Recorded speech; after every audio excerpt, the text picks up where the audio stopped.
Ji good evening to all of you. सभी विद्यार्थियों को गुड इवनिंग। क्या आपको आवाज आ रही है students? Good evening, very good evening to all of you. सभी विद्यार्थियों को वेरी गुड इवनिंग। आज की क्लास स्टार्ट करते हैं। बहुत ही इंपॉर्टेंट क्लास है और आपका भी एसबीआई के एग्जाम के लिए भी एक दिन रह गया है। 24 तारीख है सिर्फ आपके एग्जाम के लिए। तो आइए हम क्लास शुरू करते हैं। महक जोशी आ गई हैं क्लास में ऑनलाइन।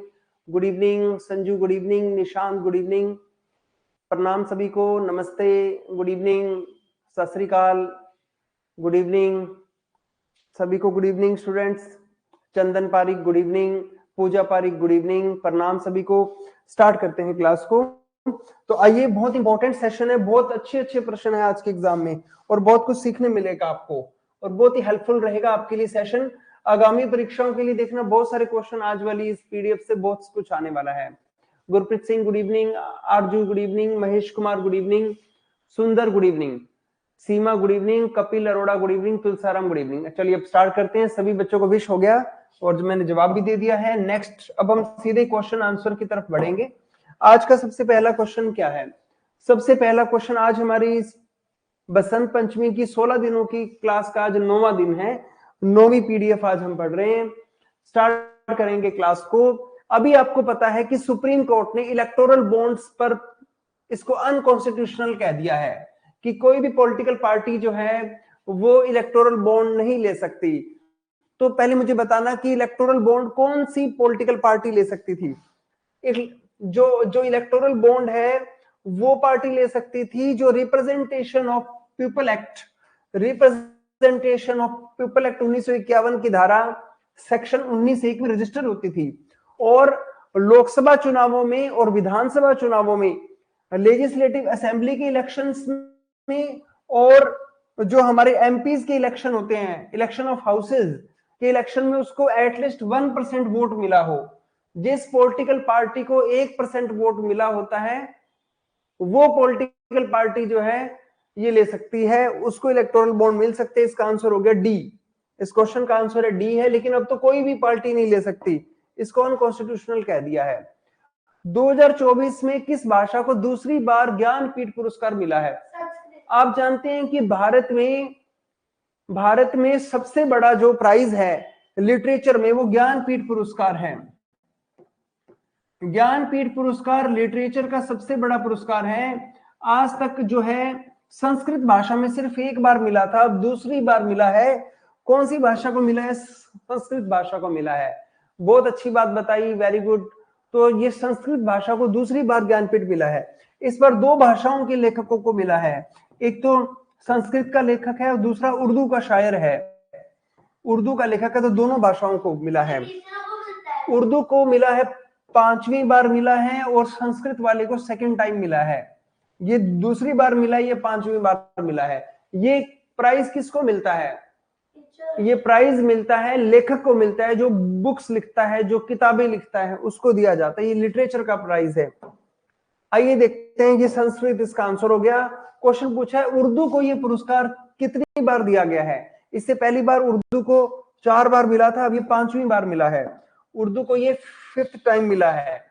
नेक्स्ट क्वेश्चन आता है कि ज्ञानपीठ पुरस्कार जो मिले हैं इस बार, इसकी जो कमेटी थी उसका अध्यक्ष कौन है? ज्ञानपीठ पुरस्कारों की कमेटी की अध्यक्ष है प्रतिभा राय है।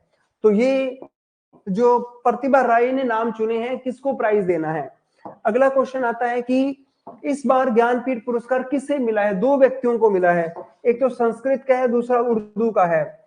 जो उर्दू का शायर है उसका नाम है गुलजार, उसका नाम गुलजार है, ये उर्दू में शायरी करता है। और दूसरे का नाम मैंने आपको बताया जगत गुरु राम भद्राचार्य। जगत गुरु राम भद्राचार्य, क्या नाम बताया मैंने आपको? जगत गुरु राम भद्राचार्य। राम भद्राचार्य जो है ये संस्कृत भाषा के हैं। वैसे मैं आपको बता दूं कि ये 20 प्रकार की भाषाएं जानते हैं, लेकिन इनको संस्कृत में मिला है। तो इन दोनों को मिला है ज्ञानपीठ पुरस्कार, तो गुलजार और जगत गुरु राम भद्राचार्य को मिला है। नेक्स्ट क्वेश्चन पे आते हैं। अगला क्वेश्चन क्या कहता है कि गुलजार का असली नाम क्या है? गुलजार नाम तो उसने रखा है बाद में, गुलजार का असली नाम है संपूर्ण सिंह कालड़ा है। गुलजार का नाम है संपूर्ण सिंह कालड़ा है। गुलजार को कौन से वर्ष दादा साहेब फाल्के पुरस्कार मिला था? 2013 में। एक फिल्म आई थी जय हो फिल्म आई थी, उसका एक गाना था, जय हो नाम से सॉन्ग था। फिल्म का नाम था स्लम डॉग मिलियनेयर था। फिल्म का नाम था slum dog millionaire. Slum dog millionaire ये फिल्म का नाम था। ये 2009 में ऑस्कर भी जीता था इस फिल्म में। इस फिल्म को ऑस्कर, ये सॉन्ग जो लिखा था वो गुलजार ने लिखा था और ए आर रहमान ने इसका म्यूजिक दिया था। तो इसको 2013 में दादा साहब फाल्के भी मिल चुका है। अगर पूछेंगे ऑस्कर कौन से वर्ष मिला है? 2009 में ऑस्कर मिला है। गुलजार को कौन से वर्ष ऑस्कर दिया गया? 2009 में ऑस्कर प्राइज मिला है। चलिए अब अगले क्वेश्चन पे आते हैं। वाइब्रेंट गुजरात ग्लोबल समिट की मेजबानी कौन से शहर ने की है? इस बार वाइब्रेंट गुजरात जो है 10वां वाइब्रेंट गुजरात जो समिट हुई है, इसमें जो मुख्य अतिथि रहे, इसमें विदेशी लोग भी आए थे। चीफ गेस्ट जो रहे वो कौन से देश के चीफ गेस्ट रहे? चेक देश के राष्ट्रपति जो हैं वो क्या रहे? मुख्य अतिथि के रूप में रहे। इसमें यूएई भी आया था। इसमें एक देश था तिमोर देश भी था, वो भी आया था। तो बहुत सारे देश इसमें आए थे। इसमें खूब सारे देशों ने पार्टिसिपेट किया था। तो इसमें चेक देश के जो राष्ट्रपति थे वो मुख्य अतिथि थे, और इस देश में यूएई के देश भी आया था, तिमोर भी आया था इसमें, और भी बहुत सारे देश हैं जो इस कार्यक्रम में भाग लिया था। ये 10th था और ये गांधीनगर में हुआ था। कहां पर हुआ था? गांधीनगर में हुआ था। नेक्स्ट क्वेश्चन पे आते हैं।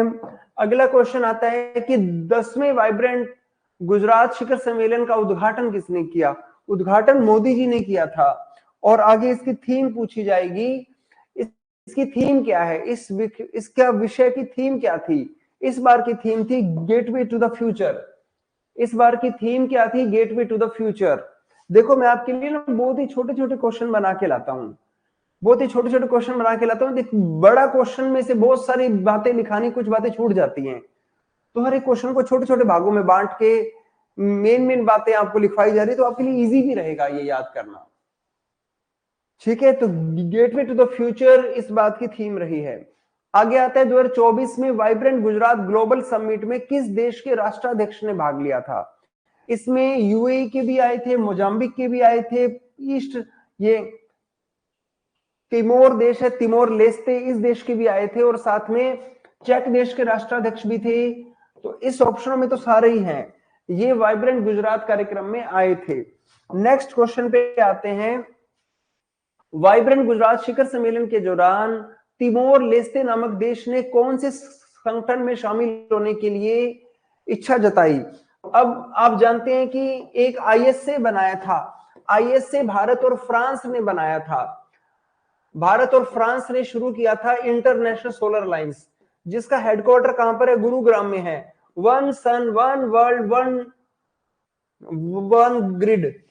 ठीक है, इसमें अभी 93rd देश, 93वां देश इसमें ऐड हुआ है। कोई मुझे बता सकता है? 2-3 दिन पहले मैंने आपको बताया था कि इसमें 93वां देश जो नया जुड़ा है उसका नाम बताएंगे।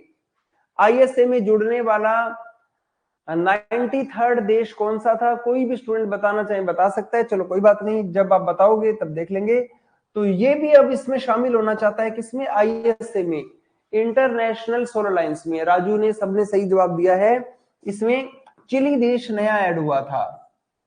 कौन सा देश ऐड हुआ था? चिली।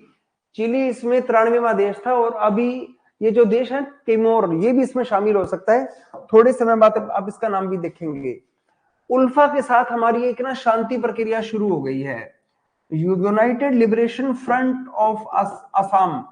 असम की आजादी करने के लिए, आप जानते हैं कि भारत में जैसे पंजाब के अंदर खालिस्तानी उग्र जो लोग जो हैं खालिस्तान की मांग उठा रहे हैं कि हमारा अलग खालिस्तान करो, इस तरह से असम के अंदर उल्फा लोग हैं, United liberation front of Assam. ये बहुत समय से असम की आजादी की मांग उठा रहा है। अभी इनके साथ भारत सरकार, असम की सरकार और उल्फा के लोगों ने, उल्फा के जो उग्रवादी हैं, उन्होंने मिल के बैठ के ना एक समझौता कर लिया है। इनके साथ हमारी प्रक्रिया कौन से वर्ष से चल रही है? 1990 से चल रही है। आज कितने साल हो गए? लगभग 34 साल हो गए। 34 साल बाद अब इनके साथ हमारा क्या हो गया? समझौता हो गया है। उल्फा के अंदर भी ना एक संगठन जो है म्यांमार में रहता है, ये भी बंट गया है, उल्फा भी बंट गया है। एक उल्फा आई है, एक उल्फा इंडिपेंडेंट है, वो कहां पर रहता है? म्यांमार में। वो कहता है मैं ये समझौता नहीं मानता। अभी उल्फा के साथ गवर्नमेंट ऑफ इंडिया और असम की सरकार, इनके तीनों के बीच में क्या हो गया है? समझौता हुआ है। इन तीनों ने समझौता कर लिया है। असम की जो उल्फा आई जो है ना, इंडिपेंडेंट ग्रुप जो है, united liberation of front of Assam, united liberation of front Assam, देखते हैं उल्फा की फुल फॉर्म क्या है एक बार। ULFA full form, united, ULFA की फुल फॉर्म क्या होती है? United liberation front of Assam, यही है, united liberation front of Assam. इसमें एक ग्रुप है, इंडिपेंडेंट ग्रुप है, ये म्यांमार में रहता है। अभी भारत म्यांमार का बॉर्डर सील कर रहा है। म्यांमार की सीमा बताइए कितनी लंबी सीमा है जो भारत सरकार सील कर रही है? ये बॉर्डर सील कर रही है, ये सीमा की लंबाई बताओ। United liberation front of Assam जो है, ये म्यांमार के अंदर भारत में आतंकवादी गतिविधियां करता है। तो ये 1643 किलोमीटर सबसे पहले जो जवाब आया है क्लास के अंदर, और सबसे बड़ा बॉर्डर अरुणाचल प्रदेश का है। ये भारत सरकार सील इसीलिए कर रही है क्योंकि उधर से उग्रवादी आते हैं भारत में, अल्फा आई के, ठीक है। और इनके खिलाफ ना हमने एक ऑपरेशन शुरू किया था उनको मारने के लिए, ऑपरेशन बजरंग। तो क्वेश्चन ये भी आ सकता है, ऑपरेशन बजरंग जो है 1990 में हमने शुरू किया था, कौन से उग्रवादियों को मारने के लिए किया था? उल्फा के उग्रवादियों को। अब भारत सरकार ने जो है इनके साथ में समझौता कर लिया है, और सबसे लंबी सीमा अरुणाचल प्रदेश की है 520, 420 नहीं है 520, ये अरुणाचल प्रदेश की सीमा है, ठीक है। ये मैंने आपको बता दिया। तो उल्फा के साथ हमारी शांति प्रक्रिया कौन से वर्ष से चल रही है? 1990 से। अब ये दोबारा समझौता अब हो गया है, वो कहते हैं नहीं मांगेंगे हम असम। 1990 से सरकार द्वारा कौन सा अभियान शुरू किया गया था उल्फा के विरुद्ध? ऑपरेशन बजरंग शुरू किया था हमने उल्फा के विरुद्ध। आगे आता है कि अल्फा की फुल फॉर्म क्या है? United liberation front of Assam, united liberation front of Assam, ये उल्फा की फुल फॉर्म है। आगे हम देखते हैं विदेश मंत्रालय के आधिकारिक प्रवक्ता का पद आधिकारिक रूप से किसने ग्रहण किया है? आप जानते हैं कि हमारे विदेश मंत्रालय के जो सेक्रेटरी हैं, हमारे विदेश मंत्रालय के जो फॉरेन सेक्रेटरी हैं, उनका नाम है विनय मोहन क्वात्रा है, विनय मोहन क्वात्रा।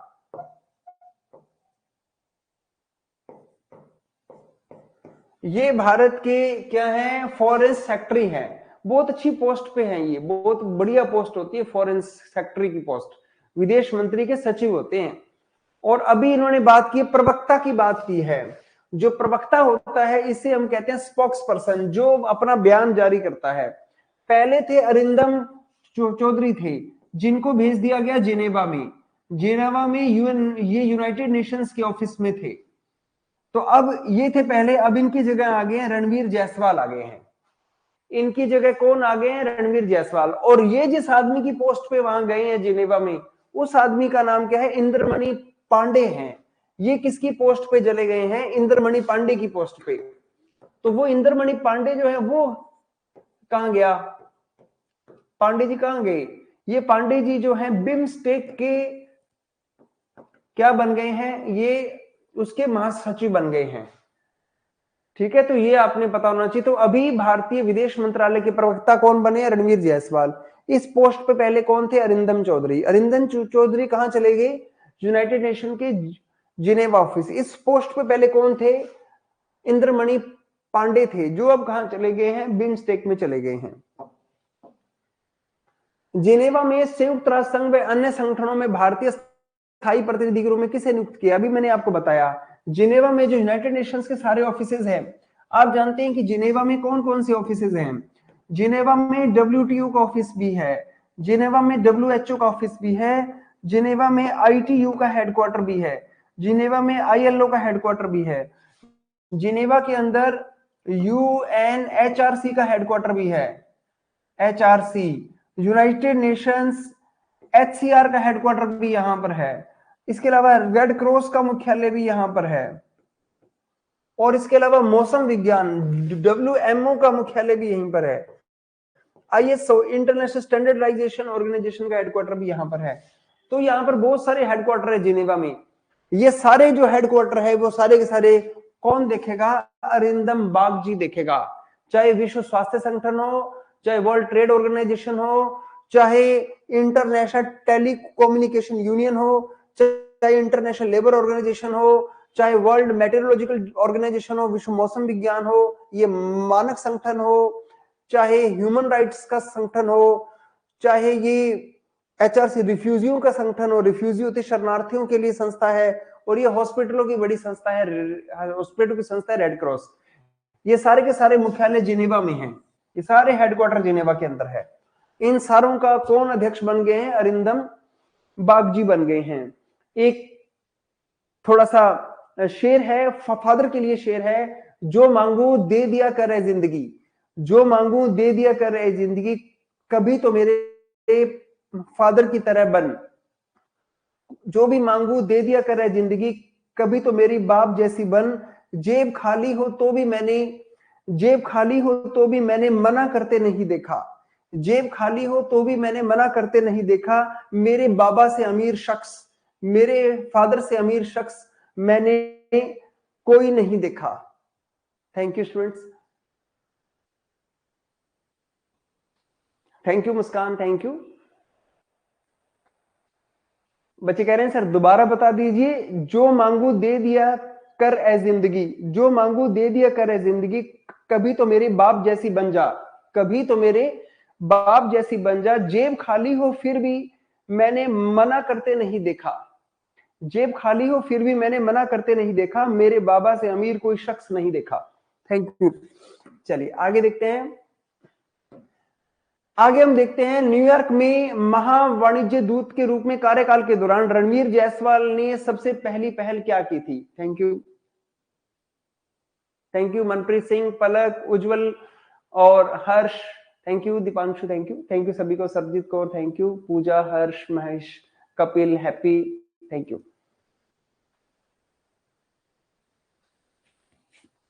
चलिए अब हम देखते हैं कि अभी हमारे जो विदेश मंत्रालय के प्रवक्ता बने हैं रणवीर जायसवाल बने हैं, ये पहले कहां पर थे?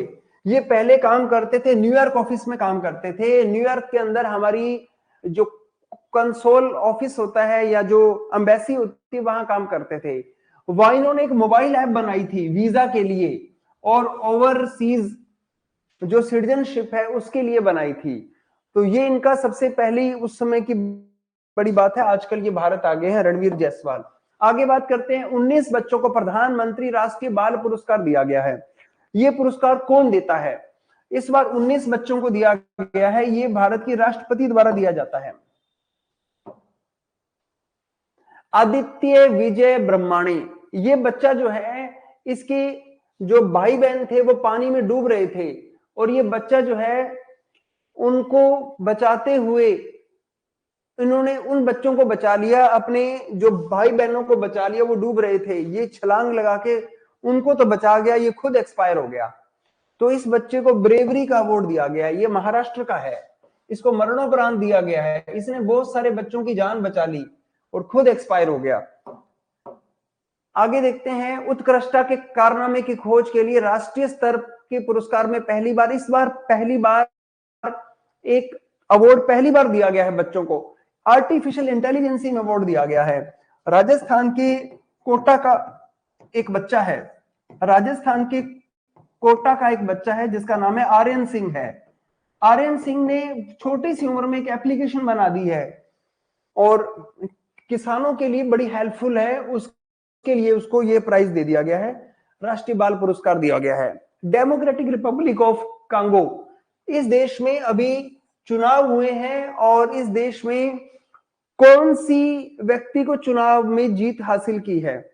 किसने जीत हासिल की है? तो ये फ्लेक्स शीशेकेदी, क्या नाम है? फ्लेक्स शीशेकेदी, नाम याद हो जाएगा आपको। फ्लेक्सी शीशेकेदी जो है, इसको ये जीत हासिल हुई है। किस राज्य ने सामूहिक सूर्य नमस्कार को गिनीज रिकॉर्ड बनाया? किस राज्य ने सामूहिक सूर्य नमस्कार को गिनीज नमस्कार सबसे अधिक सूर्य नमस्कार किया? गुजरात ने सूर्य नमस्कार में वर्ल्ड रिकॉर्ड बनाया है। भारत और यूएई के बीच में सहयोगात्मक सैन्य अभ्यास डेजर्ट साइक्लोन 2024 कहां पर आयोजित हो रहा है? देखो नाम आ गया डेजर्ट, डेजर्ट तो राजस्थान में ही है, तो ये कहां पर आयोजित हो रहा है? राजस्थान में, महाजन में हो रहा है शायद। चलो अगले क्वेश्चन पे आते हैं। अगला क्वेश्चन क्या कहता है? भारत के डीआरडीओ ने अपने 66वां स्थापना दिवस कौन सी तारीख को बनाया? 1 जनवरी 2024 को डीआरडीओ ने अपने स्थापना 66वीं स्थापना दिवस मनाया। जीएसटी का दिसंबर तक कितना कलेक्शन हुआ? दिसंबर में जीएसटी कितना कलेक्ट हुआ? 1,64,882 करोड़ रुपए का जीएसटी कलेक्शन हुआ है। ऐसे क्वेश्चन आजकल पेपर में आने लग गए, इसीलिए मैंने इसमें ऐड कर दिया है ये क्वेश्चन। दिसंबर 2023 में यूपीआई लेन देन का मूल्य कितना था? कितने रुपए के यूपीआई लेन देन हुए? 18 लाख करोड़ रुपए के यूपीआई लेन देन हुए भारत में, जो ऑनलाइन ऐप से हुए। 18 लाख करोड़ यूपीआई से लेन देन हुआ है। भारत में यूपीआई से लेन देन हर महीने कितने परसेंट बढ़ता जा रहा है? 7% हर महीने बढ़ जाता है। यूपीआई लेन देन हर महीने 7% की रेट से बढ़ता है। अगले क्वेश्चन पे आते हैं। नवंबर 2023 की तुलना में दिसंबर 2023 में फास्टैग लेन देन का मूल्य कितना बढ़ गया? फास्टैग में बढ़ोतरी हुई है भारत में। फास्टैग होता है गाड़ियों के ऊपर टोल टैक्स लिया जाता है, टोल टैक्स में वृद्धि हुई है। 322 करोड़ रुपए बढ़ा है, 322 करोड़। ये हमारा फास्टैग से कलेक्शन बढ़ा है, 322 करोड़ फास्टैग से आए हैं। पिछले वर्ष की समान अवधि की तुलना में दिसंबर 2023 में फास्टैग लेन देनों में कितने परसेंट वृद्धि हुई है? भारत में कितने परसेंट फास्टैग बढ़े हैं? आप देख रहे थे कि यूपीआई हर महीने 7% बढ़ रहा है। यूपीआई हर महीने कितने परसेंट बढ़ रहा है? 7%। और आगे आपसे पूछा जा रहा है कि फास्टैग कितने बढ़ रहे हैं? फास्टैग तो आजकल बंद ही हो जाएगा, वैसे एक नया गूगल से आ जाएगा हमारे। तो ये फास्टैग बढ़ रहा है हमारा 42% से। फास्टैग की बढ़ोतरी 42% हुई है। दिसंबर 2023 में प्रधानमंत्री मुद्रा योजना के तहत वितरित ऋण की कुल राशि क्या है? प्रधानमंत्री मुद्रा योजना में कितने लोन बांटे गए? मुद्रा योजना 3 प्रकार की होती है। मुद्रा की फुल फॉर्म होती है micro units development refinance agency. ये शिशु लोन भी होता है, किशोर भी होता है, और एक लोन होता है तरुण लोन होता है। शिशु, किशोर व तरुण। शिशु लोन 50,000 रुपए तक का लोन होता है, ये 0 से लेकर 50,000 तक का लोन है। किशोर लोन 50,000 रुपए से लेकर 5 लाख रुपए तक का लोन होता है, ये 5 लाख तक का लोन है। और जो तरुण लोन है ये 5 लाख से लेकर 10 लाख रुपए तक का लोन है। तो आ रहा है कि ये लोन में कितनी बढ़ोतरी हुई है? 3 लाख करोड़ रुपए बढ़े हैं, सॉरी 3 लाख करोड़ रुपए के लोन वितरित किए गए हैं। तो मुद्रा लोन कितने वितरित किए गए हैं? 3 लाख करोड़ रुपए के वितरित किए गए। नेक्स्ट क्वेश्चन पे हम आते हैं। आगे देखते हैं। दिसंबर 2023 में प्रधानमंत्री मुद्रा योजना के तहत साल दर साल कितने परसेंट लोन बढ़ रहा है? देखो अभी मैंने आपको बताया यूपीआई बढ़ रहा है 7% से, और फास्टैग बढ़ रहा है 42% से। तो आप मुझे बताएंगे मुद्रा का जो लोन है, ये मैं आपके लिए क्वेश्चन दे रहा हूं, बहुत फास्ट करवा रहा हूं, तो आप मुझे जल्दी से बताएंगे कि मुद्रा लोन कितने परसेंट से बढ़ा है। देखते हैं कौन बताता है मुद्रा लोन कितने परसेंट से बढ़ा है। कुछ लोग 6 कह रहे हैं, कुछ लोग कह रहे हैं 10 कह रहे हैं, कुछ लोग 12 कह रहे हैं, 14 वाले भी बच्चे हैं। चलिए जल्दी जल्दी बता दीजिए। हाँ जी, कल वाली क्लास की पीडीएफ मिल गई, उसके अंदर ऐप के अंदर डाल दी गई है। चलो बताऊं फिर इसका आंसर। 12, 13, 14, इसका आंसर क्या है? सी। इसका आंसर ई, सॉरी सी नहीं ई, 16% से बढ़े हैं। इसका आंसर है 16%। तो मुद्रा लोन कितने परसेंट से बढ़े हैं? 16% से बढ़े हैं। 16% मुद्रा लोन बढ़े हैं। अब हम देखते हैं 2026 जो वर्ष होगा उसका नाम क्या होगा? भारत फ्रांस नवाचार वर्ष होगा। जैसे कि इस साल का भी एक नाम है यूनाइटेड नेशंस ईयर ऑफ कैमेलिड्स, इस साल का नाम है। 2026 वर्ष का नाम क्या होगा? India France year of innovation होगा। अब हम बात करते हैं ये घोषणा किसने की है? भारत के फॉरेन सेक्रेटरी ने की है। क्या नाम है? विनय मोहन क्वात्रा। ये घोषणा किसके द्वारा की गई है? विनय मोहन क्वात्रा के द्वारा घोषणा की गई है। विनय मोहन क्वात्रा द्वारा की गई घोषणा है। आगे आता है कि फ्रांस नवाचार वर्ष के लिए दोनों देश किस क्षेत्र में सहमत हुए? 2026 में क्या क्या करेंगे? 26 में डिफेंस भी होगा, इंडो पैसिफिक सिक्योरिटी भी होगी, ग्रीन एनर्जी पर भी काम करेंगे। ये साल 2026 हमारे लिए बड़ा इंपॉर्टेंट रहेगा, भारत और फ्रांस के लिए। ये तीनों चीजों पर काम करेंगे। अगले क्वेश्चन पे आते हैं कि अभी एक जब भारत और फ्रांस, भारत के अंदर फ्रांस के राष्ट्रपति आए तो हमारे उनके साथ बहुत सारे एग्रीमेंट हुए। जैसे फ्रांस की कंपनी एयरबस है और भारत की कंपनी है टाटा एडवांस है। इन दोनों ने मिलके हेलीकॉप्टर बनाने के लिए समझौता कर लिया, H-125 हेलीकॉप्टर बनाएंगे। ठीक है। इसी प्रकार से फ्रांस की एक एजेंसी है जिसका नाम है एरियन स्पेस। एरियन स्पेस है। और भारत की कौन सी कंपनी की बात में स्पेस रिसर्च के लिए एग्रीमेंट हुआ है? वो है new space India limited, NSIL। तो ये क्वेश्चन आया था कि एरियन स्पेस ने भारत की कौन सी स्पेस प्राइवेट कंपनी के साथ में टाई अप किया है? न्यू स्पेस इंडिया लिमिटेड के साथ में टाई अप किया है। टाटा और एयरबस के बीच में कौन सी हेलीकॉप्टर बनाने की सहमति हुई है? H-125 हेलीकॉप्टर बनाने की सहमति हुई है। अभी देखो, भारत और फ्रांस के बीच में यह भी एग्रीमेंट हुआ है कि एक एम्बेसी वो इंडिया में और खोलेंगे और एक एम्बेसी हम भी वहां पर खोलेंगे। तो फ्रांस के अंदर जाने के लिए फ्रांस की एक एम्बेसी भारत में हैदराबाद में खुलेगी, फ्रांस ब्यूरो इन हैदराबाद, और इंडियन कॉन्सुलेट इन मार्सेले। ये फ्रांस की जगह है मार्सेले। हम एक एम्बेसी फ्रांस के मार्सेले में खोलेंगे और फ्रांस वाले भारत के हैदराबाद में एक एम्बेसी खोलेंगे। ये भी हमारे बीच में एक समझौता हो गया है। हम एक दूतावास खोलेंगे उनके देश में, वो एक ब्यूरो खोलेंगे हमारे देश में। 2015 में फ्रांस और भारत ने कौन सी चीज शुरू की थी?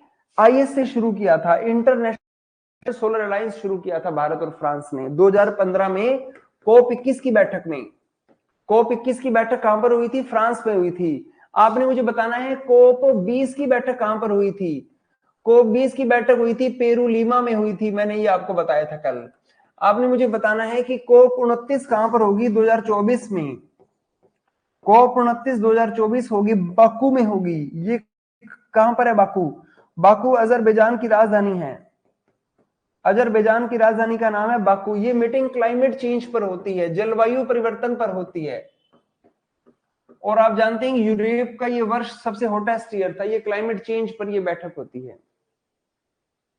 हर्ष ने, पूजा पारिक ने, कपिल अरोड़ा ने, अंकित अत्रेय ने। देखिए, हम ना स्टूडेंट्स एक ना समाज सेवा का कार्य भी करने जा रहे हैं। 25 तारीख को हमारी जो वाटर बॉडीज है उसकी सफाई करनी है। तो हम एक साल में एक बार हमारा एक जैसे ग्रुप है, हमारा एक संगठन है, तो हम वाटर बॉडीज की सफाई करेंगे। आप में से जो भी बच्चे रविवार को सुबह 7 बजे से लेके 11 बजे के बीच में यहाँ राइसनगर के लोकल की जो वाटर बॉडीज है, मैं जगह आपको बता दूंगा, व्हाट्सएप पे आप पूछ सकते हैं मुझसे। अगर कोई सफाई करना चाहता है, हम भी जाएंगे, हम भी सफाई करेंगे वहां पे। तो क्या होता है कि सोशल एक्टिविटी भी वर्क करना चाहिए। तो अगर आप में से कोई साफ सफाई के अंदर हमारा योगदान देना चाहता है तो वो आ सकता है। और साथ में जो है वहां पर आपका जो है जैसे सुबह का टाइम होगा, ब्रेकफास्ट वगैरह भी वहीं पर हो जाएगा आपका। हमारे जो ग्रुप की तरफ से आपको ब्रेकफास्ट नाश्ता भी वहां पर मिलेगा। तो आप जो भी इसमें भाग लेना चाहते हैं सफाई के इस अभियान में, महाअभियान में, जो हम पानी पीते हैं जो है वो उसके आसपास का एरिया बड़ा साफ हो, तो उस इलाके के लिए साफ सफाई करने के लिए जो भी इच्छुक हो मेरे व्हाट्सएप नंबर पे मुझे बता दें कि सर हम जाना चाहते हैं, ताकि हम आपके लिए फिर उस तरीके से नाश्ता वगैरह जो ब्रेकफास्ट वगैरह अरेंज करना है तो वो भी हो पाए तो आप मुझे बता देना। रविवार को सुबह 7 बजे से, रविवार को सुबह 7 बजे से 11 बजे तक ये 3 घंटे का 4 घंटे का ये प्रोग्राम है। आप बीच में भी आ सकते हैं, अगर आप, वैसे आपका एग्जाम होगा एसबीआई का, जो स्टूडेंट यहाँ है वो आ सकते हैं। ठीक है स्टूडेंट्स,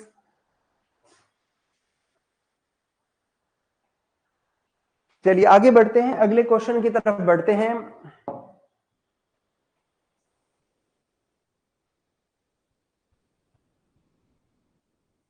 जो बच्चे यहाँ के हैं, जो लोकल में रह रहे हैं रायसी नगर में, वही आ जाएं। कुछ बच्चे कह रहे हैं सर मैं हनुमानगढ़ से आऊंगा, तो आप इतनी दूर से, आप हनुमानगढ़ में भी हो रहा है ये कार्यक्रम, हर एक शहर में हो रहा है ये कार्यक्रम, हर एक शहर में हो रहा है।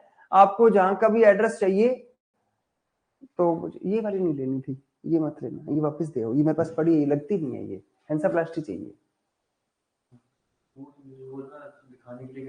नहीं नहीं, वो ये लगती नहीं, मेरे पास पड़ी है ये पहले पड़ी है मेरे पास, ये देओ, काम की नहीं है ये, पहले पड़ी है, 4-5 पड़ी है उसके अंदर, ये निकल जाती है सुबह, फिर दिक्कत होती है। अभी एक बार 2-3 डब्बी ले आओ आप, चाहिए मुझे रात को। हाँ इससे मत लेके, इसके पास है नहीं।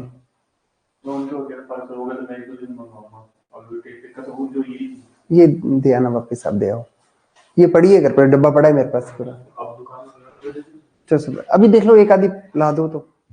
चलिए स्टूडेंट्स आगे बढ़ते हैं। मैंने आपको एक दिन बताया था कि भारत में जो आरबीआई है, अब हम देखो, अगर बैंक में, किसी नेशनलाइज बैंक में हम जब पैसे जमा करवाते हैं, अगर हमारे पास कितने रुपए हैं, 1 करोड़ की एफडी है, तो हम बैंक से नेगोशिएट करते हैं कि मैं आपको 1 करोड़ रुपए की एफडी दूंगा, मुझे ब्याज दर बताओ क्या मिलेगी।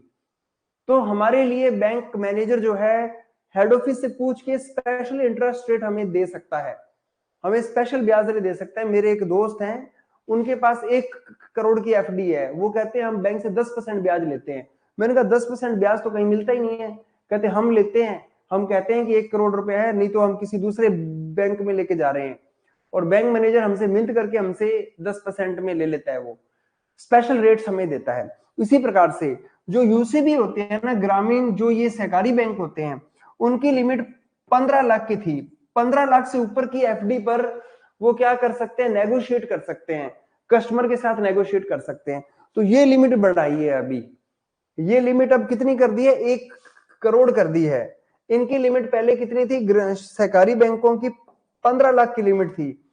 अब ब्रांच मैनेजर अपने रिश्तेदारों को ज्यादा ब्याज दे रहा था, तो सरकार ने, आरबीआई ने पूछा कि ये इनको अलग क्यों दे रहा है, कि ये स्पेशल कस्टमर है जी, इनको दे रहे हैं हम।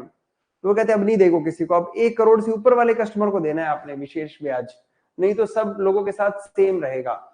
तो अब यूसीबी के लिए नया नियम पास कर दिया है, तो 1 करोड़ से ऊपर वाले जो एफडीआं होंगी, उन पर ही वो थोक जमा होता है, बल्क में डिपॉजिट जो आता है उस पर वो नेगोशिएट कर सकते हैं कस्टमर के साथ। ये देख सकते हैं, ये देख सकते हैं, negotiate the interest rate with the banks. तो कस्टमर जिसके पास में 1 करोड़ से ऊपर का डिपॉजिट है, वो बैंक के साथ क्या कर सकता है, नेगोशिएट कर सकता है कि मेरे को ब्याज दर ज्यादा दो आप। अब मुझे बताएंगे ये जो नेगोशिएट करने वाली जो ये बात रखी गई है, ये कौन से प्रकार के यूसीबी के लिए रखी है। ये टायर 3 वाले यूसीबी और टायर 4 वाले यूसीबी, बड़े बड़े यूसीबी, जो अर्बन कोऑपरेटिव बैंक्स जो है ना, सहकारी बैंक, जो बड़े सहकारी बैंक है उनके लिए है ये, छोटे मोटे सहकारी बैंकों के लिए नहीं है ये। बड़े सहकारी बैंक कौन से है, टायर 3 का वो सहकारी बैंक है जिसका डिपॉजिट कितने से ज्यादा है, 1000 करोड़ से अधिक का जो है, 1000 करोड़ से लेके 10,000 करोड़ के बीच में जिसके पास डिपॉजिट आता है, वो टीयर 3 का यूसीबी है। वो टीयर 4 का यूसीबी वो होता है जिसके पास 10,000 करोड़ से ज्यादा का डिपॉजिट पड़ा है, वो कर सकता है नेगोशिएट। वैश्विक परिवार दिवस, ग्लोबल फैमिली डे, वैसे फैमिली डे 15 मई को भी मनाया जाता है, लेकिन वो इंटरनेशनल फैमिली डे होता है, ये ग्लोबल फैमिली डे है। 1 जनवरी को मनाया जाता है। जलवायु परिवर्तन के कारण भारत में तंबाकू किसानों के सामने बड़ी समस्याएं आ रही हैं। जो तंबाकू उत्पादन करते हैं उनकी समस्याओं का समाधान करने के लिए 3 संस्थाएं इकट्ठी हुई हैं, आईटीसी, माइक्रोसॉफ्ट और स्काईमेट। ये संस्थाएं इकट्ठी हुई हैं। 16वें वित्त आयोग का अध्यक्ष कौन बनाया गया है? अरविंद पानगड़िया को बनाया गया है। इसका मुझे सचिव बताइए कौन है? 16वें वित्त आयोग का ये सचिव कौन है? 16वें फाइनेंस कमीशन का सचिव कौन है? बहुत ही अच्छा क्वेश्चन है। देखते हैं सबसे पहले मुझे कौन बताता है। 16वें वित्त आयोग का जो सचिव है वो कौन है? कोई भी स्टूडेंट मुझे बताइए। देखते हैं सबसे पहले कौन जवाब देगा। ये हर्ष का जवाब सबसे पहले आया, ऋतिक रंजन। ठीक है, बिल्कुल सही जवाब है, ऋतिक रंजन है। क्या नाम है? ऋतिक रंजन। ये है 16वें वित्त आयोग का सचिव। ये अरविंद पानगड़िया तो ऑफिसर है, ये उसका सेक्रेटरी है। ये सारे ऋतिक करेगा सारे काम। और आगे बताएंगे, चीन का नया रक्षा मंत्री बना है। चीन का रक्षा मंत्री बना है, उसका नाम है डोंग जून। डोंग की जून ऐसे याद कर लो, डोंग जून। ये चीन का नया डिफेंस मिनिस्टर बना है, डोंग जून क्या नाम है। आगे, विश्व रैपिड शतरंज चैंपियनशिप महिलाओं की अभी हुई है, जिसमें कोनेरू हम्पी ने रजत पदक जीता है। जिसमें कोनेरू हम्पी भारत की पहली महिला ग्रैंड मास्टर। भारत की अब तक 3 ही महिलाएं ग्रैंड मास्टर बनी हैं। कोनेरू हम्पी भारत की पहली महिला ग्रैंड मास्टर है। दूसरी महिला हरिका द्रोणावली है।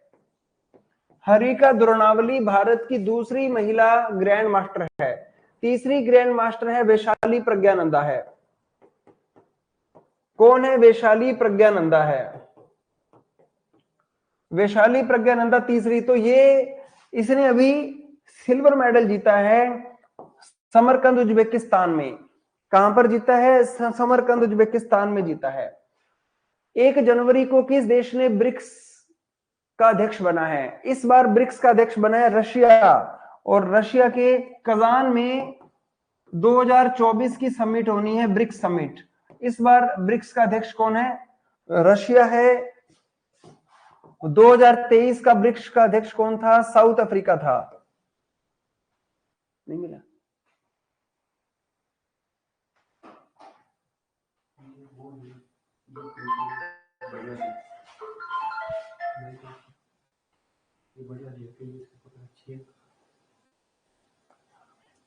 सब ला दो ना,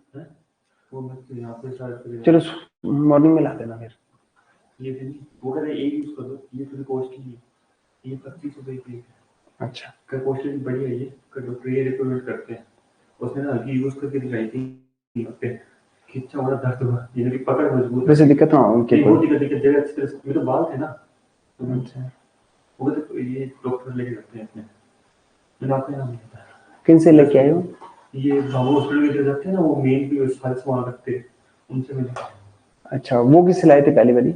वो उनसे लाए थे। वो चेंज करा तो बंद करने में वैसे 2 मिनट लगेगा। चलो एक बार रख दो, नीचे रख देना उसमें, ठीक है। Thank you. चलो, ये कितने का है पैकेट? ये 240 का 10 पीस। अच्छा, उसका 12 पीस।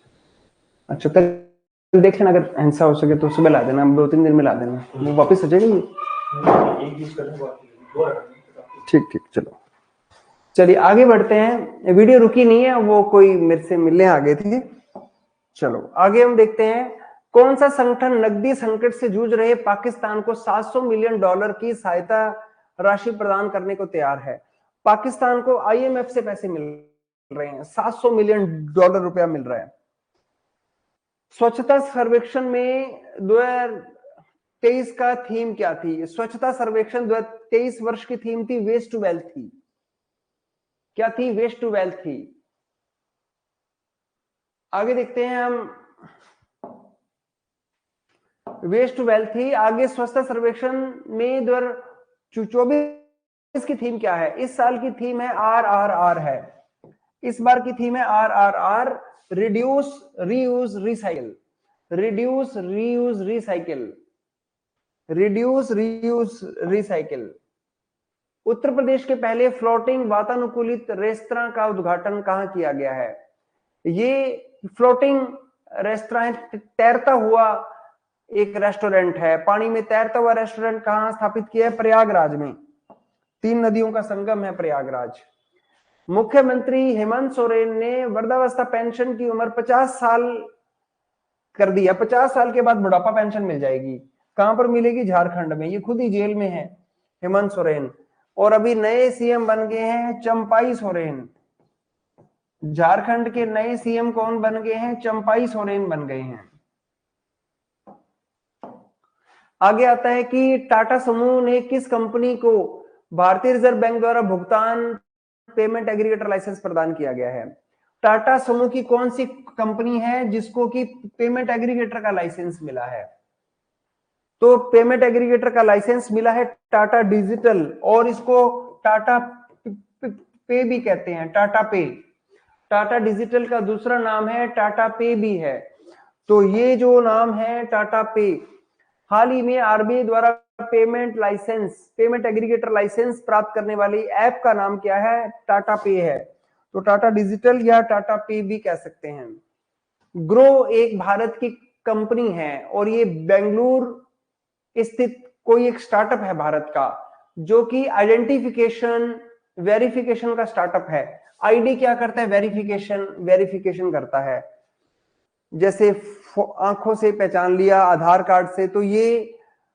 तो ग्रो ने अभी एक आइडेंटिटी वेरिफिकेशन स्टार्टअप के साथ में टाई अप किया है। ये किसके लिए किया है? ये इंटीग्रेटेड पेमेंट्स सर्विसेज के लिए किया है। तो ग्रो ने किसके साथ में टाई अप किया है? डीजीओ के साथ में किया है। किसके साथ में किया है? डीजीओ के साथ में टाई अप किया है। ई कॉमर्स के क्षेत्र में बिन्नी बंसल वो व्यक्ति है जिसने की फ्लिपकार्ट बनाया था। फ्लिपकार्ट बिन्नी बंसल और सचिन बंसल, 2 दोस्तों ने बनाया था। बाद में इसको बेच दिया इन्होंने फ्लिपकार्ट किसको बेच दिया? वॉलमार्ट को बेच दिया। बहुत रुपए कमा लिए। ये लड़के अमेज़न में काम करते थे अमेरिका में। बाद में इसने अमेज़न को देखा, इन्होंने कहा कि हम अपना बना लेते हैं, हम क्यों नौकरी करें। इन्होंने फ्लिपकार्ट बना लिया। बाद में इन्होंने फ्लिपकार्ट को बेच दिया। किसको बेच दिया?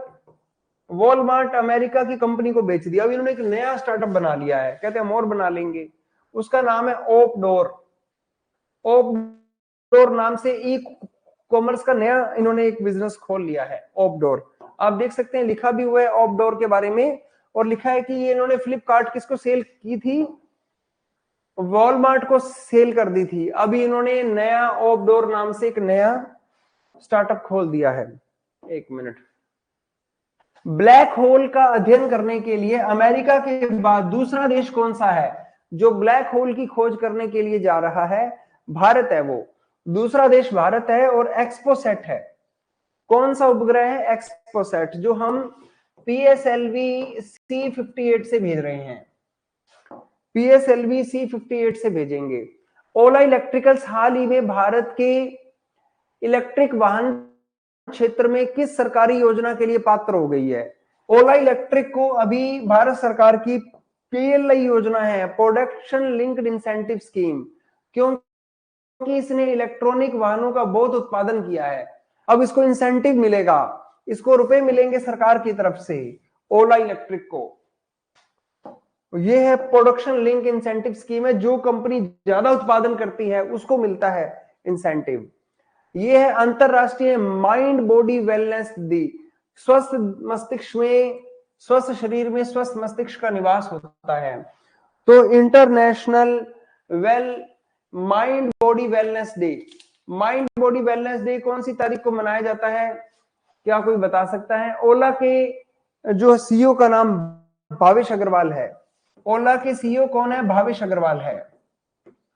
ओला के सीईओ कौन है? भावेश अग्रवाल है। और इन्होंने अभी एक एआई जनरेटिव एआई भी बनाया जिसका नाम है कृत्रिम है, और ये अभी यूनिकॉर्न भी बन गया है। ये क्या बन गया है? यूनिकॉर्न भी बन गया है। ये पहला एआई क्या है, यूनिकॉर्न बना है, ये पहला एआई यूनिकॉर्न बना है इसका। तो अब हम देख रहे थे, पिछले क्वेश्चन पे आते हैं। माइंड बॉडी वेलनेस डे 3 को होता है, 3 जनवरी को मनाया जाता है। अगले क्वेश्चन पे आते हैं, भारत की शहरी बुनियादी ढांचा, हमारे देश में एक योजना चल रही है, अमृत योजना है। अमृत योजना शहरी क्षेत्रों के विकास के लिए है, Amrut mission for rejuvenation and urban transformation. आप जानते हैं कि अमृतसर के अंदर जलियांवाला बाग है, जलियांवाला बाग से अमृत योजना की शुरुआत अमृतसर से की गई थी। अमृत योजना की शुरुआत कहां से की गई थी? अमृतसर से की गई थी। अमृतसर के अंदर जो धरोहर है, वहां से योजना की शुरुआत हुई थी और पूरे भारत में ये योजना चल रही है। अब जर्मनी का एक बैंक है KfW, जर्मनी का बैंक KfW, और फ्रांस की एक एजेंसी है AFD। AFD फ्रांस की है, ये भारत को लोन दे रही है। ये भारत को कितना मिलियन लोन दे रही है? 200 मिलियन है कि 300 मिलियन यूरो डॉलर है? 300 मिलियन यूरो डॉलर होना चाहिए, 300 million euro, sorry 100 million euro का लोन है ये, 100 मिलियन यूरो है, ई का मतलब यूरो है, क्योंकि ये यूरोपियन देश हैं, 100 मिलियन यूरो के लोन दे रहे हैं, 100 मिलियन यूरो। प्रधानमंत्री विश्वकर्मा योजना स्टार्ट करने वाला पहला केंद्र शासित प्रदेश जम्मू कश्मीर है। प्रधानमंत्री नरेंद्र मोदी द्वारा इंदिरा गांधी परमाणु अनुसंधान केंद्र कलपक्कम में राष्ट्र को समर्पित 400 करोड़ रुपए के प्रदर्शन फास्ट रिएक्टर अनुसंधान ईंधन पुनर्संसाधन संयंत्र का उद्घाटन कहां किया गया है?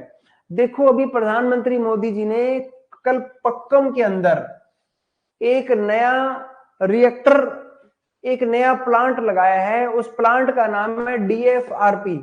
DFRP की फुल फॉर्म क्या है? Demonstration fast reactor fuel reprocessive plant, fast reactor fuel reprocessive plant है ये, FRDP है। ये 400 करोड़ रुपए का प्रोजेक्ट है। तो ये कहां पर किया कार्यक्रम? तमिलनाडु में किया है, राष्ट्र को समर्पित कर दिया है। भारत के पहले सौर मिशन का क्या नाम है? सूर्य, वो जो 2 सितंबर को लॉन्च हुआ था और 6 जनवरी 2024 को वो लैंग्वेज 1 पॉइंट पे पहुंच गया। किस पे पहुंच गया? लैंग्वेज 1 पॉइंट पे। और कौन से ऑर्बिट में पहुंचा है? हेलो ऑर्बिट में, बिल्कुल सही जवाब है, हेलो ऑर्बिट में पहुंचा है। ऑर्बिट का नाम है हेलो ऑर्बिट है। एक ऑर्बिट होता है जिसमें वो चक्कर लगाता रहता है। तो जैसे ये सूर्य है, सूर्य के सामने वाला जो पॉइंट L1 है और इसका जो एक ऑर्बिट होता है उसका नाम हेलो ऑर्बिट है। तो ये कौन सा मिशन पहुंचा है?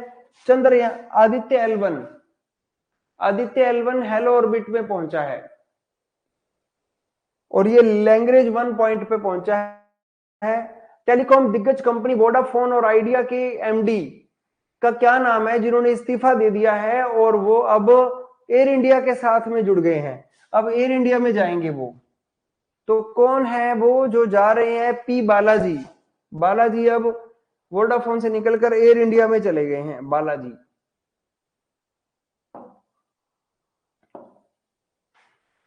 आगे देखते हैं, एक SBI ने अभी सिक्योर किया है, पैसे प्राप्त किए हैं बाजार से, डोमेस्टिक इन्वायरमेंटल और सोशल और गवर्नेंस से।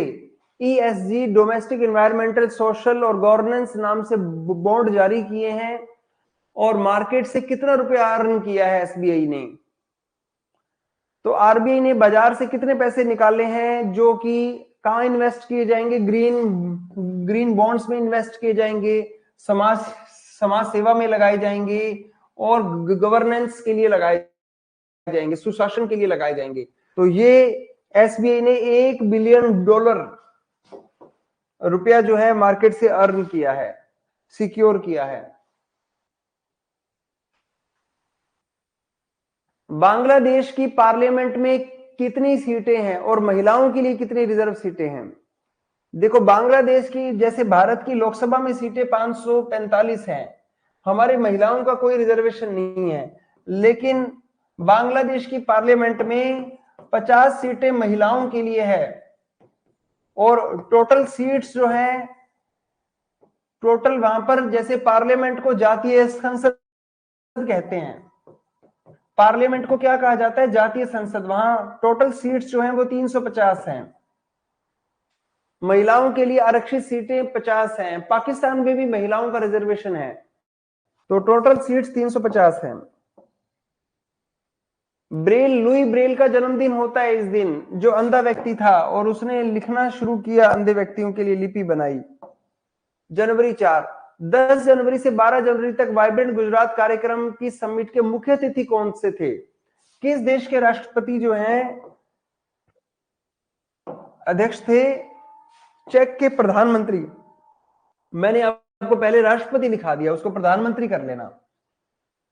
चेक देश के प्रधानमंत्री गुजरात में मुख्य अतिथि के रूप में थे। वाइब्रेंट गुजरात कार्यक्रम की थीम क्या थी? Gateway to the future. अभी थोड़ी देर पहले मैंने आपको पहला या दूसरे क्वेश्चन में ये बताया था।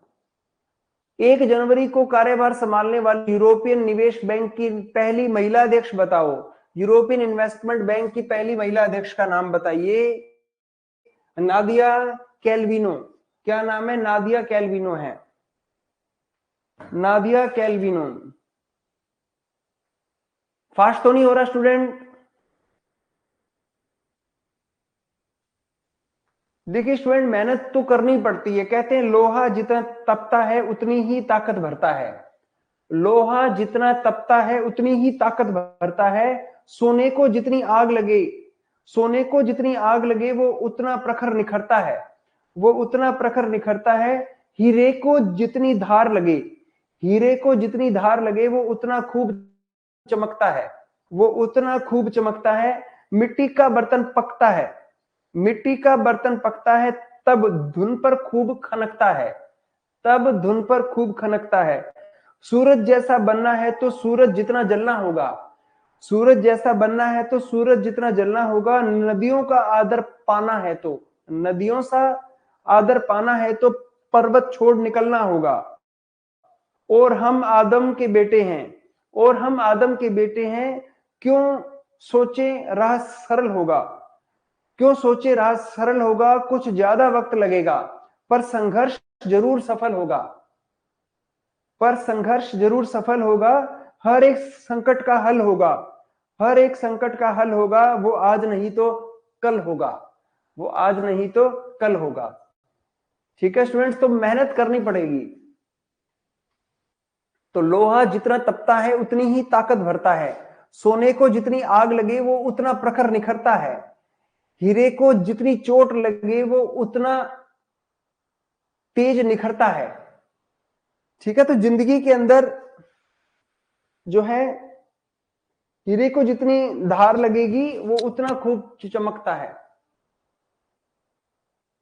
Thank you student, Tulsaram, Harsh, Pooja, thank you, Manpreet, thank you. तो जिंदगी के अंदर मेहनत तो करनी पड़ती है स्टूडेंट्स, तो आप मेहनत से मत घबराएं, तैयारी करें। जितनी ज्यादा अपने आप को तपाओगे उतना निखर के आओगे, उतना ही निखरोगे। क्वेश्चन पे आते हैं।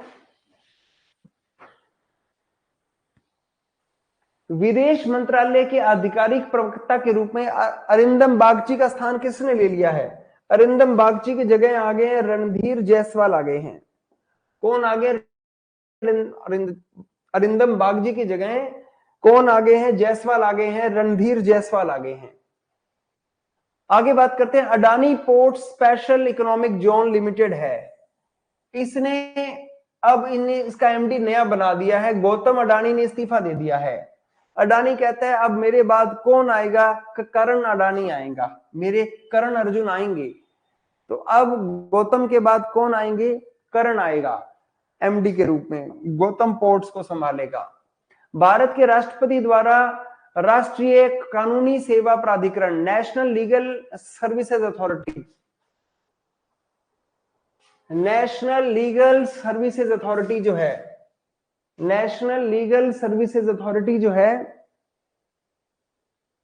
इसका नया कार्यकारी अध्यक्ष कौन बना है, ये मैंने कल परसों बताया था आपको, संजीव खन्ना बने हैं। और सुप्रीम कोर्ट SCLSC, इसके अध्यक्ष कौन बने हैं? इसके अध्यक्ष बने हैं गवई बने हैं। कौन से गवई बने हैं? BR गवई। कौन बने हैं? BR गवई बने हैं SCLC के अध्यक्ष, SCLSC के अध्यक्ष बने। मीनाक्षी शर्मा ने पहली बार जवाब दिया है, ठीक है। पूजा जवाब दे रहे हैं, ठीक है। मैं सबके जवाब देख रहा हूं, कौन कौन बच्चा इन्वॉल्वमेंट में जवाब दे रहा है। प्रतिष्ठित MS पुरस्कार, MS स्वामीनाथन पुरस्कार से किस कृषि वैज्ञानिक को सम्मानित किया गया है? तो मुझे बताएंगे MS स्वामीनाथन पुरस्कार से किसे सम्मानित किया गया है? इसका आंसर लास्ट में लिखा हुआ है BR कंबोज। BR कंबोज को MS स्वामीनाथन पुरस्कार दिया गया है। क्या MS स्वामीनाथन भारत के 53वें व्यक्ति बने हैं जिसको कि भारत रत्न मिला है? अभी इनको भारत रत्न मिला है। इनको क्या दिया गया? भारत रत्न। भारत रत्न पाने वाले 49वें व्यक्ति हैं कर्पूरी ठाकुर, 50वें व्यक्ति है लाल कृष्ण आडवाणी, 51वें व्यक्ति हैं PV नरसिम्हा राव, 52वें व्यक्ति हैं चंद्रशेखर, सॉरी वो क्या नाम था, चौधरी चरण सिंह, और ये 53वें हैं। अभी 5 लोगों को भारत रत्न दिया गया है, याद रख लेना ये क्वेश्चन। इसरो ने अभी GSAT-20 लॉन्च किया है। देखो भारत एक अपना एक सैटेलाइट है, अब भारत के रॉकेट से नहीं भेज रहा, अब वो भेज रहा है। हाँ, ये हर्ष ने बहुत अच्छी बात बताई, इन्होंने ग्रीन रेवोल्यूशन कौन से वर्ष लाए थे? इनका ग्रीन रेवोल्यूशन 1967 में आया था। भारत में ग्रीन रेवोल्यूशन कौन से वर्ष आया था? 1967 में आया था, 67 में आया था।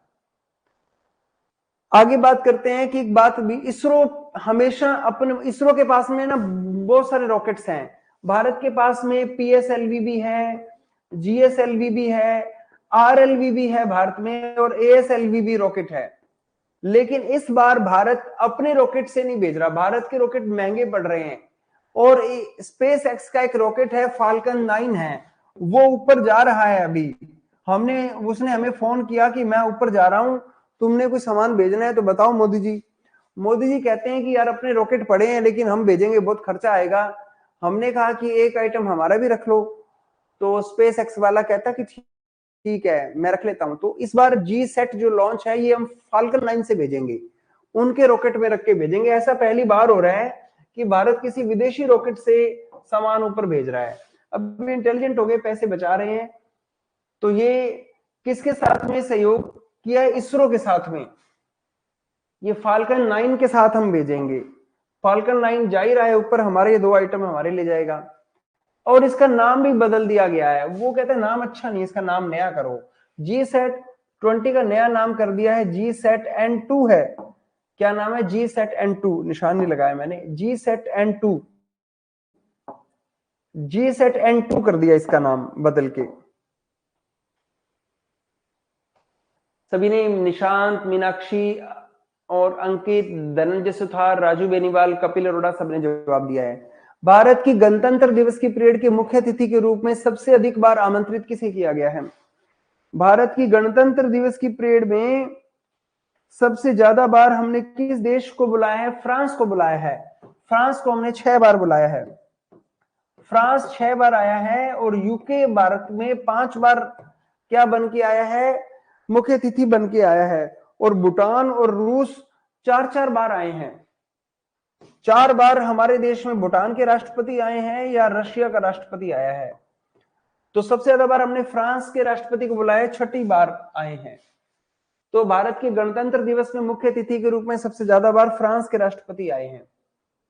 कौन सा राज्य मैपल्स ऐप बना रहा है जो कि दुर्घटनाग्रस्त एरिया के लिए ब्लैक स्पॉट बता देगा?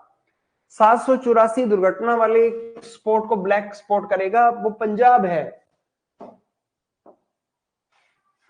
शिक्षा मंत्रालय ने हाल ही में शुरू किए गए 9वीं से लेकर 12वीं तक के बच्चों के लिए एक सार्थक अद्वितीय प्रेरणादायक अनुभव करना, मतलब एक ऐसा कार्यक्रम शुरू किया है, उसका नाम बताइए। अब ना एक नया आ रहा है, नई शिक्षा नीति में एक नया कार्यक्रम आ रहा है कि बच्चों को एग्जाम के दौरान बुक्स लेके जाने की इजाजत होगी।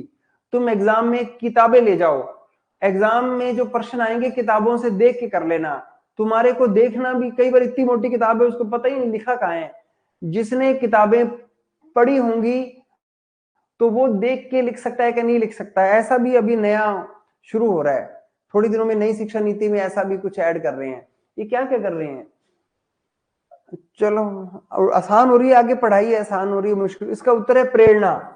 तो प्रेरणा नामक 9वीं से 12वीं तक के बच्चों के लिए एक कार्यक्रम शुरू किया है। धनंजय सुतार कह रहे हैं कि हमारे टाइम के समय ये पॉलिसी कहां पे थी?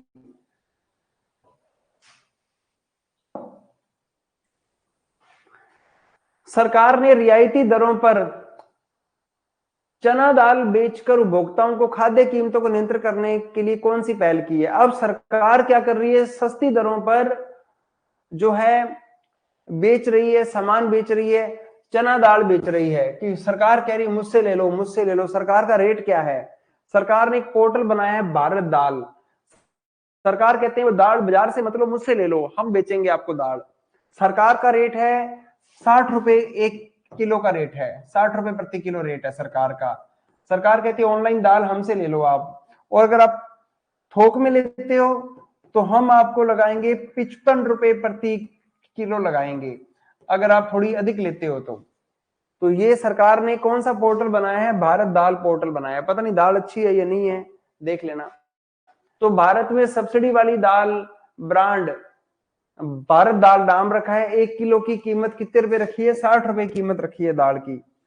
और अगर वो एक साथ लेते हैं 330 किलो इकट्ठी लेते हैं दाल, तब उनको छूट मिलेगी 5 रुपए प्रति किलो के हिसाब से। तब वो दाल कितने की लगाएंगे? 55 रुपए की लगाएंगे।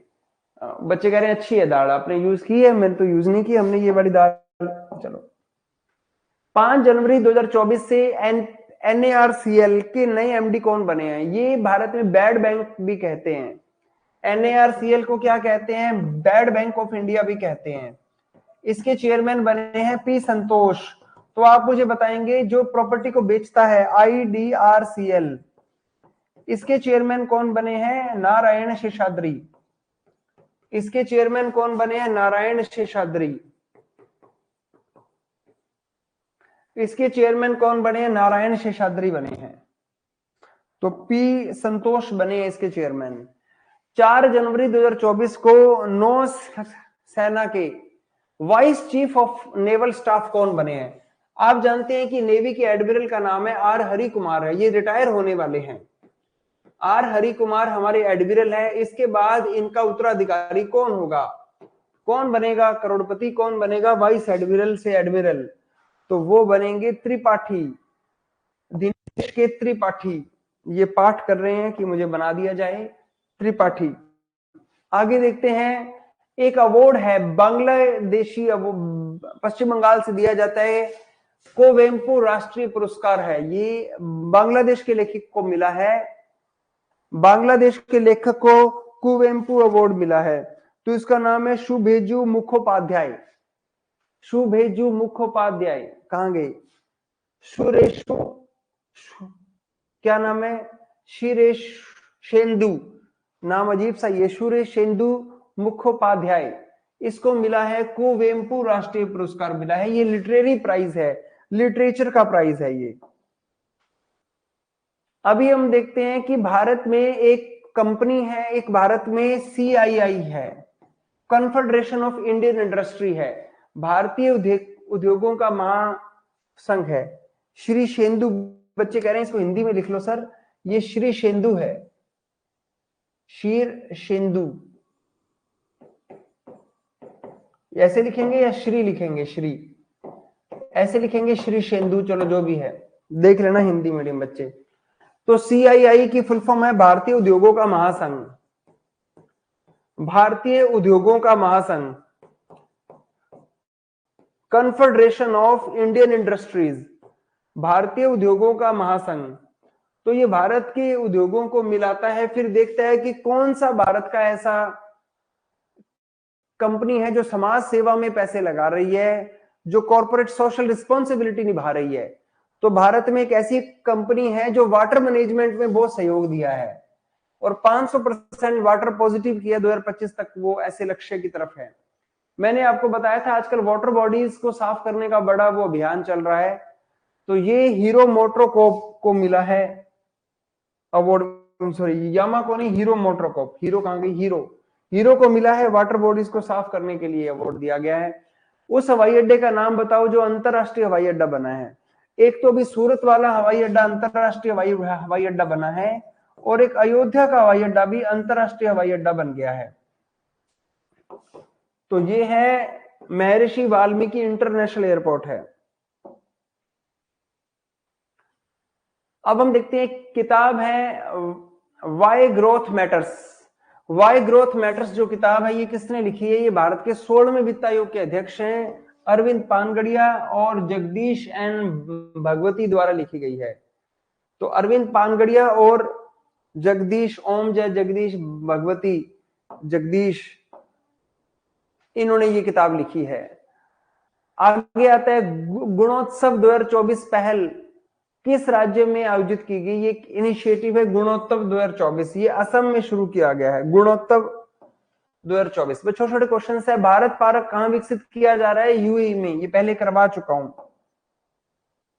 तो ये यूएई के अंदर ये स्टार्ट हो रहा है, ये ट्रेड जोन बनाया जा रहा है वहां पे, और इसका उद्देश्य है भारतीय जो प्रोडक्ट्स हैं उनकी वहां पर एक्सेसिबिलिटी को इंक्रीज करना, ताकि वो वहां पर आराम से अवेलेबल हो जाए, और भारत के एक्सपोर्ट को बढ़ाना है।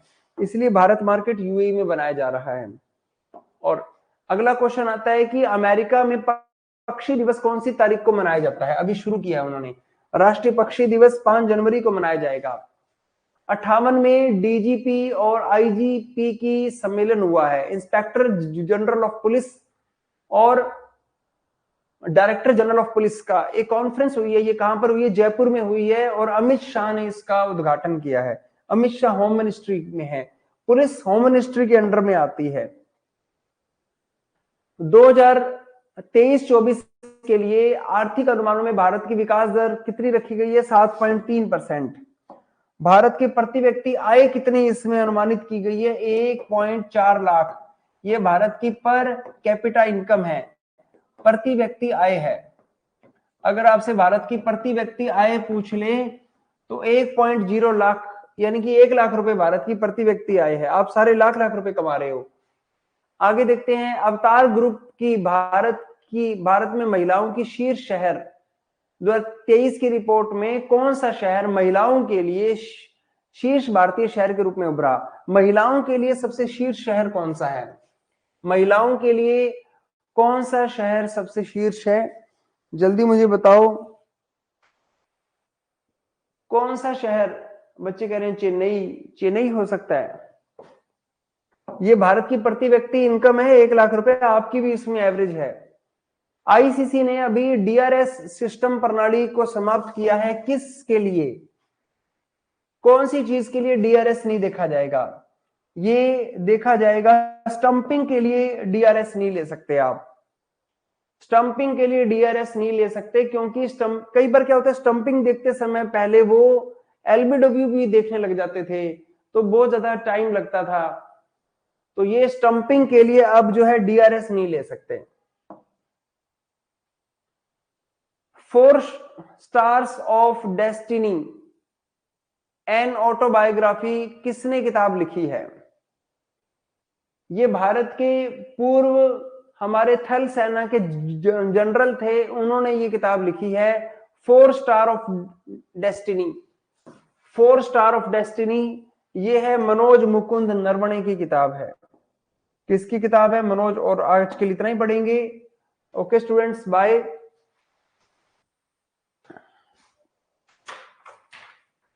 तो आज की क्लास हमने देखी,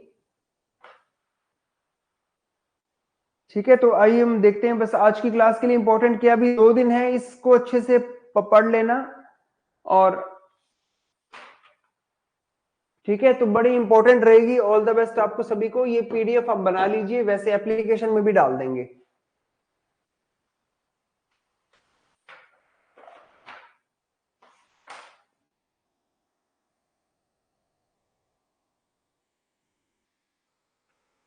अभी इसका क्यूआर कोड बना देते हैं, तो अब इसकी क्यूआर कोड स्कैन कर लीजिए अपने फोन से। 1 घंटा 10 मिनट की क्लास थी हमारी आज।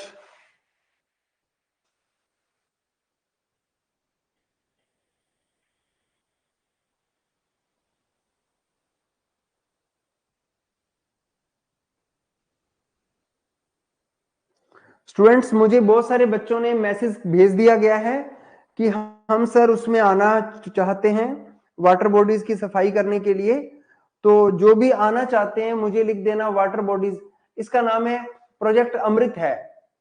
जो वाटर बॉडीज की सफाई करने का जो प्रोजेक्ट है इसका नाम है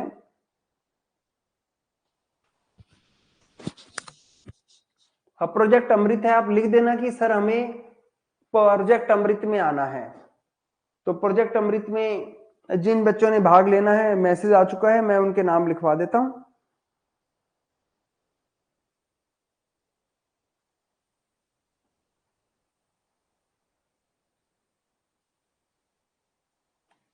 स्टूडेंट, इसका क्यूआर कोड बनाइए अपने फोन से।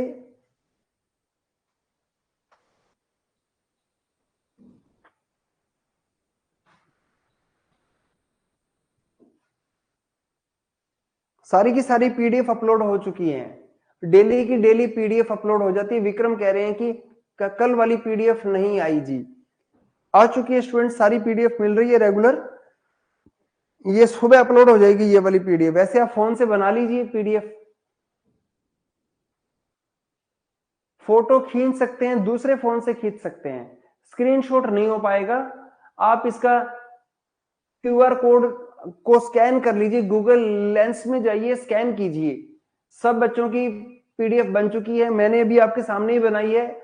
और अभी एप्लीकेशन में जो बच्चे क्लास लगा रहे हैं वो भी बना रहे हैं, सभी ने बना ली है। सभी स्टूडेंट्स ने पीडीएफ बना ली। स्टूडेंट सभी ने क्लास ऑफ कर दूं?